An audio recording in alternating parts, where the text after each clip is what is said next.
Like I figured out I had to like update a driver or whatever, and then it it would just it would like disappear after a couple of days, and I'd have to do it again. But it's been a couple of weeks since I've had to do it.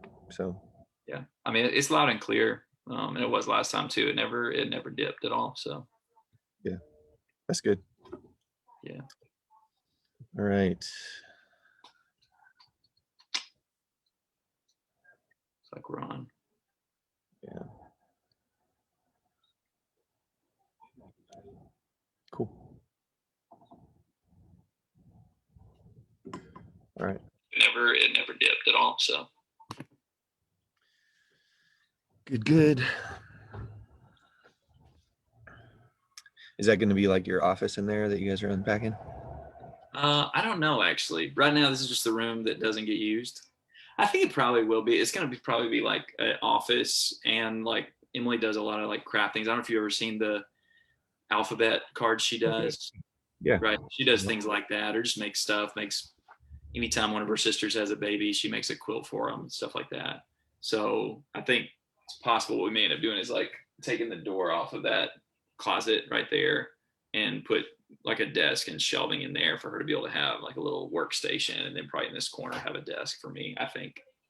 Cool. But Good. some of that's a little further down the line. We're dealing with bedrooms and stuff for now. Yeah. Moving something, man. Yeah. So a million things to do. All right. Well, looks like we got a few folks joining us. So thank you so much for being here. This is kind of a new series of discussions we're having on the sermons of Jesus in the book of Matthew. And today we're going to start looking at the Sermon on the Mount in Matthew chapter 5. We'll look at verses 1 through 16. We anticipate we'll talk about this section for probably a couple of sessions at least. There's a lot going on here. Just by way of reminder, we talked about how, Matthew lays out the story of Jesus using these sermons or these, monologues, where Jesus will address some really important things, but a lot of times they fit the context of the stories and the events that are going on. Um, so, you know, um, oh, you froze. Are we together? I can hear you. Can you hear me? Yeah. Did I freeze? No. Okay. If mine, Um, if mine does it again, I can move to another room. I think our Wi-Fi is still getting itself figured out. So just tell me yeah. if it starts doing it again. Okay. No big deal.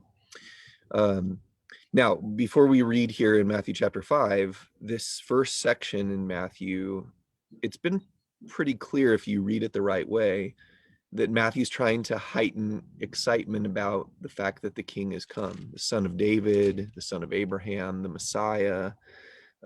He's had some run ins with the powers that be, both Herod, the king and the king of Israel, the earthly king, and with Satan, rulers in the spiritual realm. He's had John the Baptist sort of paved the way for him. And both John and Jesus began to speak about the kingdom of heaven being at hand, proclaiming the good news of the kingdom. So everything like leading up to chapter 5 is, hey, the king is here, the kingdom's come. Um, what is he going to say? What's the rule of heaven going to look like on earth and in the lives of men? And that's really what we're about to read, I suppose. So, Yeah. anything to add to that before we read? Well, and I think like kind of the cap on that is the quotation kind of midway through chapter 4 from Isaiah 9, Mhm. where he references a light will shine on the peoples from Zebulun and Naphtali. Well, the end of that is that really famous passage that gets read every December. For a child will be born to us, a son will be given to us. And usually the emphasis is on like, oh yes, the child and the son. But what the passage is about is the government will rest on his shoulders, Yeah. and he will be called Wonderful Counselor, Mighty God, Eternal Father, Prince of Peace, which are all things you would say to your king, the person who you would go to for judgment about things, counsel, the person who would be the father of the nation, the person who would rule to bring about peace, all that stuff. And then verse 7 says, there will be no end to the increase of his government or of peace on the throne of David over his kingdom. And then I think this last line is useful for what we're about to get into with the Sermon on the Mount. In Isaiah 9 and verse 7, it says, to establish it and to uphold it with justice and righteousness from then on and forevermore. The zeal of the Lord of hosts will accomplish this. And in a lot of ways, the first part of the Sermon on the Mount is explaining, hey, here's what true justice, true righteousness, true peace, here's the kind of character that you're going to have to follow after if you want to live under that rule of justice, righteousness, and peace. So just to kind of cap that off and kind of see the bridge, I think why Matthew quotes Isaiah 9 there is to lead us into the nature of living under this king. Sure, good. And maybe this is helpful to for us to think about how universal and timeless the good news of the kingdom is. You know, when Jesus came into the world, we're silly to think that we're living in the worst of political times. You know, like injustice was so real in his day. You know, you had Rome being all that they were, but occupying, you know, the land of Israel, and all the things that would have gone on, all kinds of trouble, you know. So why would the proclamation of a kingdom where righteousness and justice are real, and we get to choose to be a part of who our governor is, who our king is, um, I think it's just as timely now, you know, with all the things going on. So, all right, let's read, and then we'll start talking about it. Matthew chapter 5, verse 1. When Jesus saw the crowds, he went up on the mountain, and after he sat down, his disciples came to him. He opened his mouth and began to teach them, saying, Blessed are the poor in spirit, for theirs is the kingdom of heaven. Blessed are those who mourn, for they shall be comforted. Blessed are the gentle, for they shall inherit the earth. Blessed are those who hunger and thirst for righteousness, for they shall be satisfied. Blessed are the merciful, for they shall receive mercy. Blessed are the pure in heart, for they shall see God. Blessed are the peacemakers, for they shall be called sons of God.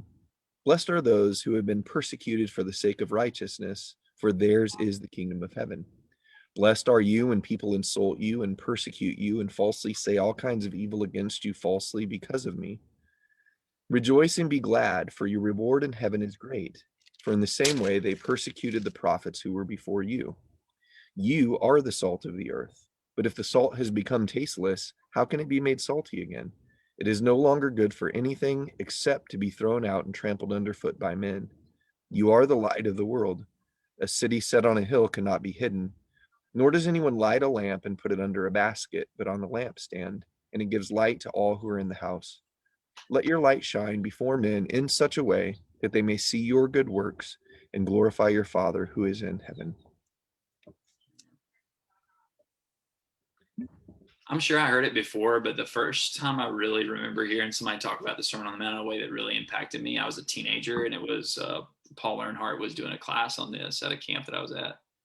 And the thing that always sticks in my head, and always when I read this section as a whole, it just comes back, is just, and I'm probably messing up exactly how he said it, but it was something really simple, like Jesus' kingdom is a kingdom for losers. And that's so important, I think. And it's so hard to embrace because we don't like being losers. We don't like picking loser teams to support. We don't like, being on the losing side of any exchange in work or in politics or in arguments or whatever. But to be in Jesus' kingdom, it's a kingdom for people who've lost, I guess is the way to say it. People who have lost a lot in the world. And I think we mentioned this last time, but I think it's worth repeating. Maybe that's part of why Matthew is so meticulous in the way he presents Jesus in the first few chapters of Matthew. Is he's kind of a loser. He questionable. Many people would have thought illegitimate birth. He had to flee to Egypt to escape death. I mean, just he's not a winner. He lives in Nazareth, which who cares about Nazareth and Galilee and all this stuff. He's a humble, lowly, kind of loser-looking person. And that's what his kingdom is for too, at least in the eyes of the world. And just on a big picture scale, I think that's so important. And it's interesting that the first things Jesus says for people who gathered on that hillside to hear him teach, it must have been a shock. And for some people, it must have been like, nah, no thanks. If that's where blessing is found, I'm not really interested in being poor and mourning and crying and being beat up and all that stuff. I'm not interested in this. I'm out. Yeah. Yeah, that's exactly right. And from the very first of the Beatitudes there in verse 3, the idea is it's for those who recognize that they're losers. You know what I mean? Like, because we always put on that we're not, and we're going to be just fine, and I got this. But part of what he's going to get at is no, you have to be pretty honest about this, that if you're going to win in life, you got to start with, you're not doing it very well on your own, and you need me to be your ruler. So I'll start with this. The thing that stands out to me is the word that he repeats over and over and over again in this. We call this the Beatitudes. As a kid, I used to misunderstand that. I didn't know what that word was.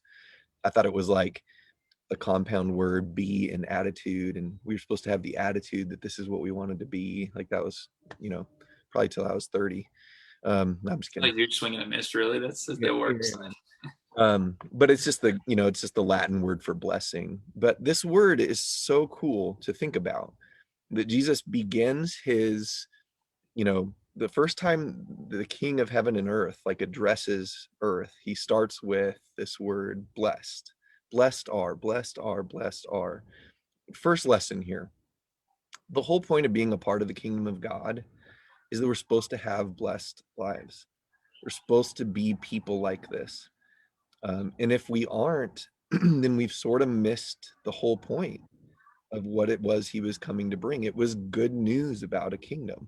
Now, a lot of things about our life may not be great news, like is listed in this, set of scriptures.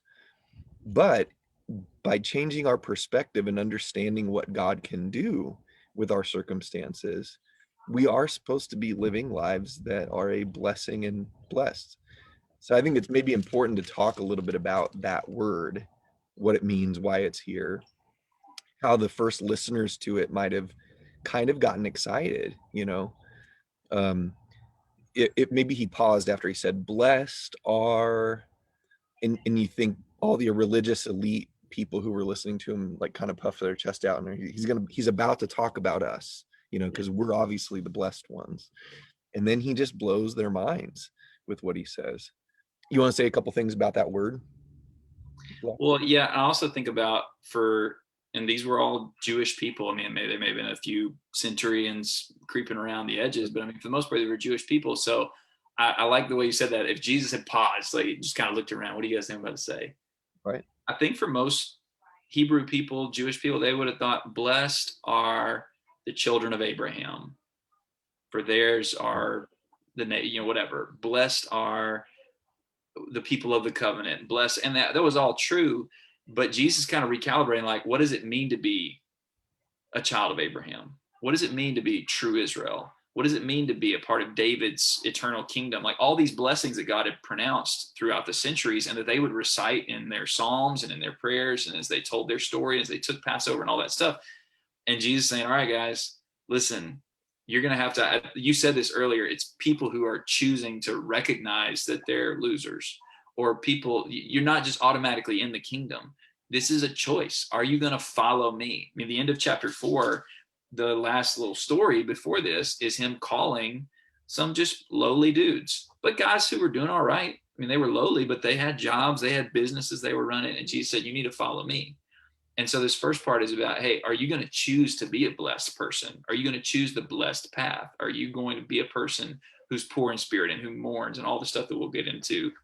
But I think that's significant, that it really does kind of throw a curveball on what it means to be a blessed person. It's a choice to come into this. Yeah, very good.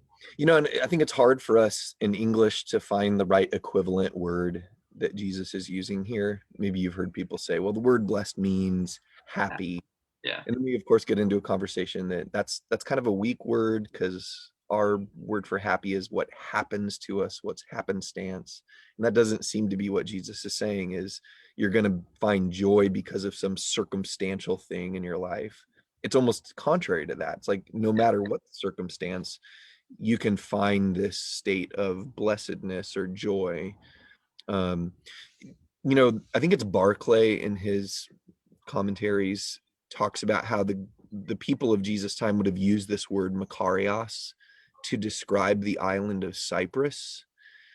And he said that they just called it the Makarios Island, the blessed island. And the idea was a person never had to leave its shores to like have everything they needed. It was sort of like a paradise. So they had concepts of like, okay, if we could have like the most joyful, fulfilling life, what would it look like? What would it be? And then again, Jesus is going to say that's a reality, but it's not because you live in a certain place or you have like all the things that the world says you think you should have to find this joyful contentment that later on in Jesus' teachings, he'll say, nobody can take away from you. Mhm. Like, no matter how bad things get, even if you're persecuted, even if life is so hard, no one can take away this joyful contentment that you have. So I think it's such a powerful idea. And with that, I love that. I'd never read that thing about what they called Cyprus, call it the blessed island or whatever. But I like that because I think what even I would tend to think about when it comes to blessing is it would read like this: uh, "Blessed are those who have the kingdom of heaven. Mhm. Blessed are those who are comforted. Blessed are those, all those things." Just jump to the good The part. blessing, yeah. Yeah, and that's like that. All these descriptions, the second half of each one of these is that here's what it means to be full and to be content and to live a sort of paradise life, that you're the sons of God and all these great things. But I think the shock of each one of these statements: blessed are those who mourn. Then he says for. So he says, look, really what I'm talking about is I want you to get to that paradise place. I want you to have the kingdom. I want you to be comforted. I want you to be people who inherit the earth. I want you to have all this stuff. But you need to understand there's a certain path to get there. It's not just something that's going to automatically happen.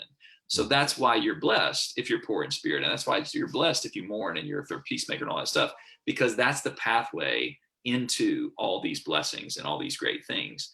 Um, that every line having that for, here's the thing. Here's the reason why it's good to go through bad stuff with Jesus, is because where it'll end up in, I mean, that imagery of a paradise island is a great way to put it. To get to an island, you got to cross the ocean, and they were going to have to cross oceans and seas and troubled seas sometimes.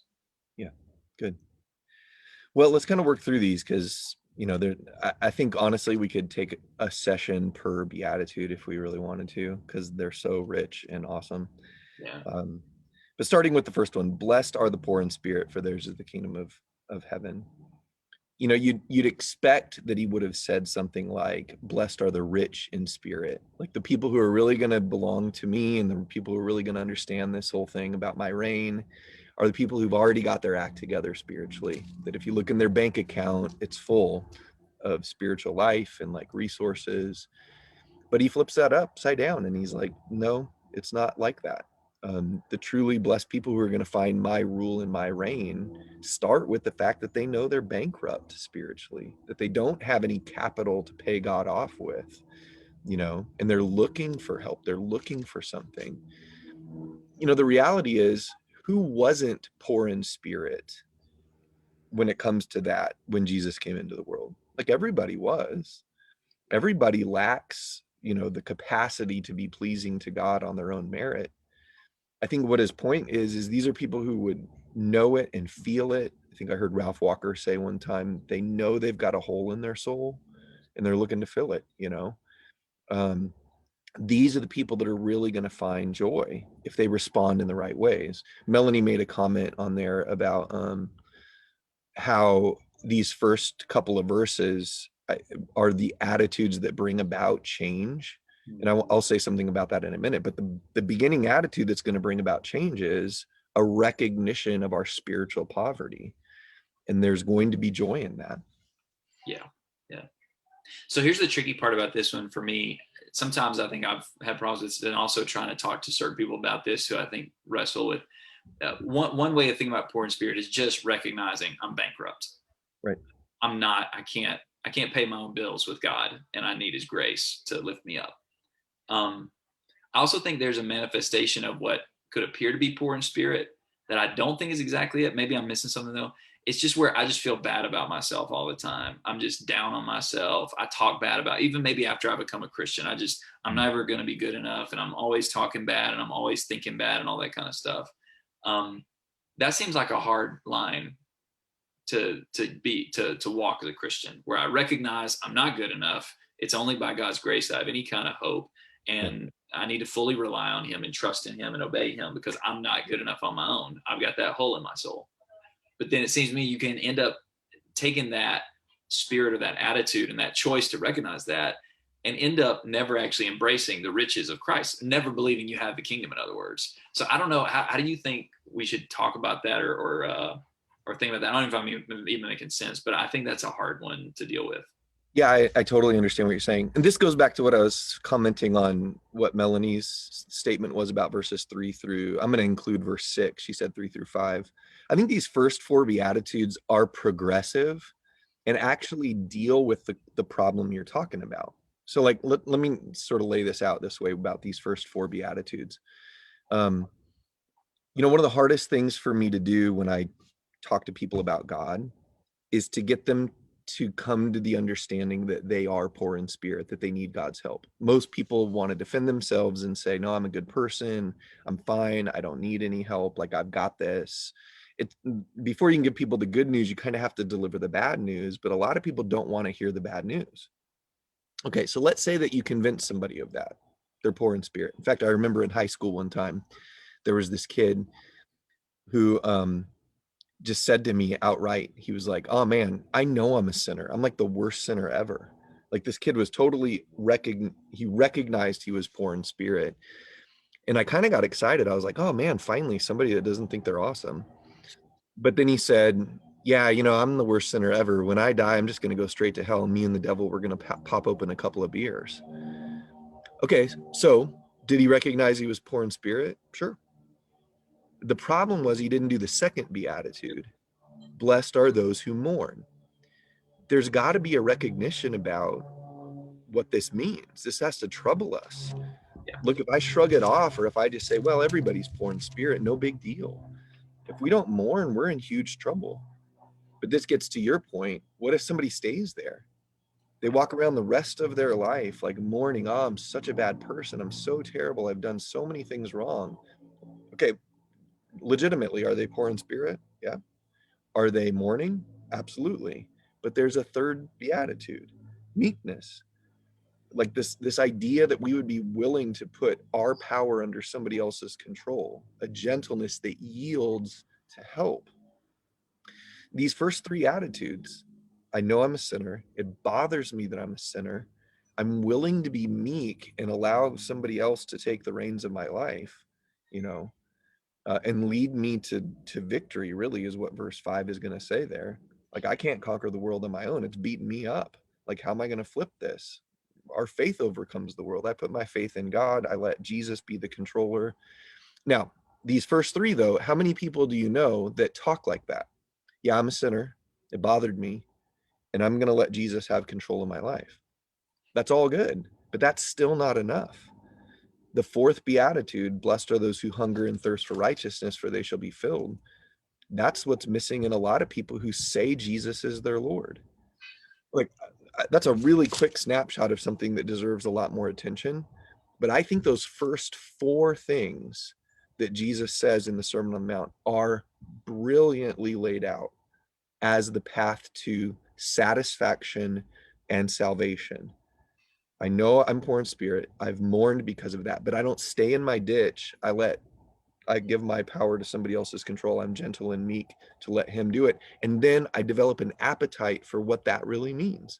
Teach me, lead me. Let me feed on your words, Anyway, that might address a little bit of what you were. No, I think it's great. I think that's a great thing about it, and it shows how the progression of this. And just to, we're not trying to do every detail of all these, but I'll say one time I heard somebody illustrate it. It's almost like you start at the top. You're like, I'm good, but then you meet Jesus and you start on this downward thing. Like, oh, whoa, maybe I'm not. I'm really actually poor, and I recognize that, and I'm more in that, and I'm gonna give my power over to Jesus, become meek.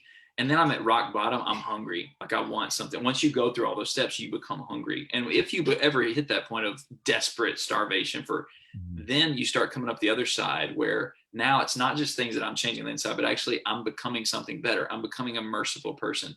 I'm becoming really purely devoted to God. I'm becoming a peacemaker. And actually, kind of the climax of the end of this is I'm so committed that whatever people do to me, it doesn't matter. I'm going to stay anchored with him. And that kind of like down and up thing, which it all kind of sounds like down in some ways, but it may be that's kind of what Jesus is laying out here. But it all hinges on, a lot of it hinges on verse 6, like you were saying. Yeah. No, I think that does help, and I think that's important for us to acknowledge, because I think a lot of times people who are trying to follow Jesus and trying to have the right kind of spirit with Jesus um, can end up never really submitting to what he says about us whenever we come to him. If you really humble yourself before him, if you're really poor in spirit, then you're going to accept what he says about you, not what you may think about yourself, or not what other people have said about you. Some people have gotten emotionally abused throughout their life and beaten down and messed up, and then you just never actually say, hey, I am bankrupt before God, but through Christ, I'm full. I have the kingdom. Yeah, very good. So Karen on here brought up, like, some of these beatitudes are gonna, especially when Jesus gets to the end here in verse 12 about our reward being in heaven. And so part of the blessing, of course, is that there is something at the end of this journey where all of the satisfaction is going to be understood. But I do think there's something going on in these beatitudes that a Christian who's growing and learning does find some of the blessing in the life now. It's not simply one of these days we'll get it.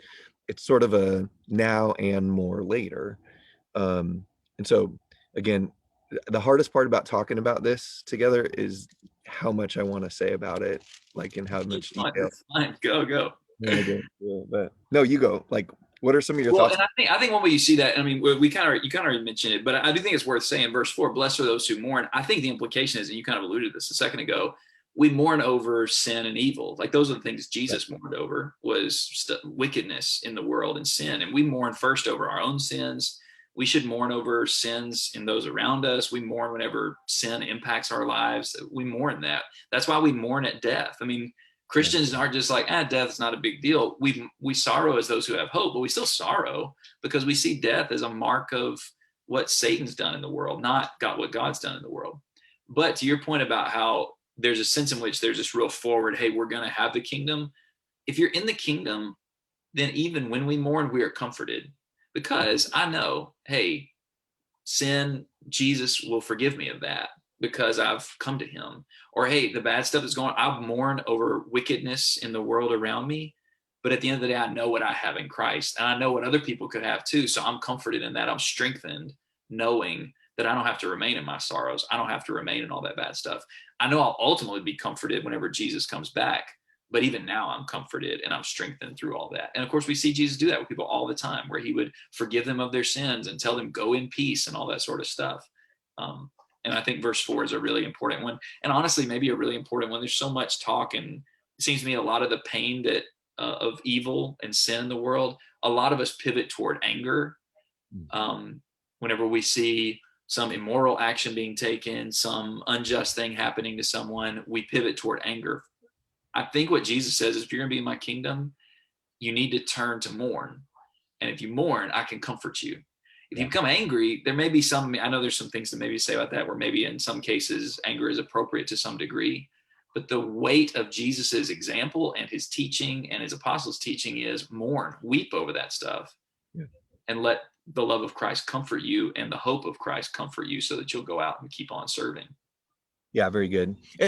And that this gets back to, I think, what Jesus is getting at here. And Marissa said something about this. The kingdom of heaven, she said she's heard as being explained, it's like the reign of Christ in our hearts. Yeah. But this is about how we see ourselves and what we're mourning about for ourselves. Like, it's one thing for me to look at the world and say, oh man, they're all poor in spirit. But we can quickly turn into that guy that Jesus described that went to the temple and was like, man, I'm thankful I'm not like other people, God.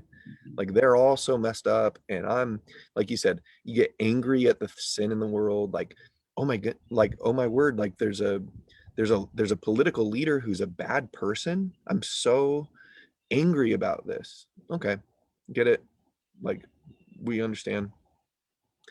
But isn't the point of all of this to turn the attention on, who am I really? Like, am I really any better off here? So Jesus contrasts with the guy who's like, I'm glad I'm not like, that guy. It turns into, no, God, be merciful to me. Like, I need your help. And this is really important that I get this right with you. That's the kind of meekness, I think, that we're talking about. Yeah, I agree. Do we We want to actually, talk about meekness? We got 60 seconds here. I don't know. Do we want to talk about meekness or just save it for next time? no, go ahead. I just think it's a great word, and I think we both, whenever we read it, are inserting meekness for gentle. I think the problem with the word gentle, it's not a bad word, but it just means like be nice, don't break something. And I'm not saying it's bad, but I like the word meekness more because I think it does bring out that idea of, I think the way you described it, giving your power over to someone else. Um, and Jesus is the greatest example himself of that. He says that in Matthew chapter 11, I'm meek and lowly of heart. Jesus had everything, but he made himself low. He gave his power over to the Father to come. He gave his power over to his parents when he was growing up. He grew up and obeyed them. He gave his power over to those who collected taxes, and he would do. I mean, he did all these things where he didn't have to, but he humbled himself in an active way by giving his power over to another. And when Jesus calls us, that's what discipleship is. In some ways, meekness is the essence of discipleship. It's not my ideas, it's your ideas, Lord. It's not my will, it's your will be done. It's not what I'm going to give my power and control over to you completely. Like, I mean, the illustration Jesus uses in Matthew 11:28-30 is like a domesticated animal. Yeah. Like horses and cows and all that, they're incredibly powerful. Yep. But you never wonder when it's one that's been that's meek. Those domesticated animals have given their power over to someone who's much less powerful than them in order to accomplish something and to do something for the master. Yep. And that's what Jesus says we have to learn to do. Yeah, that's really good. Maybe that's where we'll start in our next discussion, maybe next week. Because the reality is, I think it's hard for human beings to be poor in spirit because we know how powerful we are. Yeah. Like we all have this sense in us that like, whoa, there's so much built into the way we were made in the image of God that we wrestle with because God made us powerful, a little lower than the, angels, really. Like the top of the food chain on planet Earth. Like we're a big deal. But the wrestling match is I've not learned how to control that. I don't know what to do with that for the best outcome and be the way that God made me to be. But Jesus has the right ideas. So we need to give our power under his control. All right, man. That's great. Thanks, everybody. Good discussion. And yeah, I wasn't trying to say that, Charity, you're wrong about the idea is happy. I was just taking it like a level deeper. It does mean to be happy, but just I'd be happy to be on a paradise island personally. yeah, I would. So anyway, all right. Thanks, everybody. Good to see y'all. We appreciate it.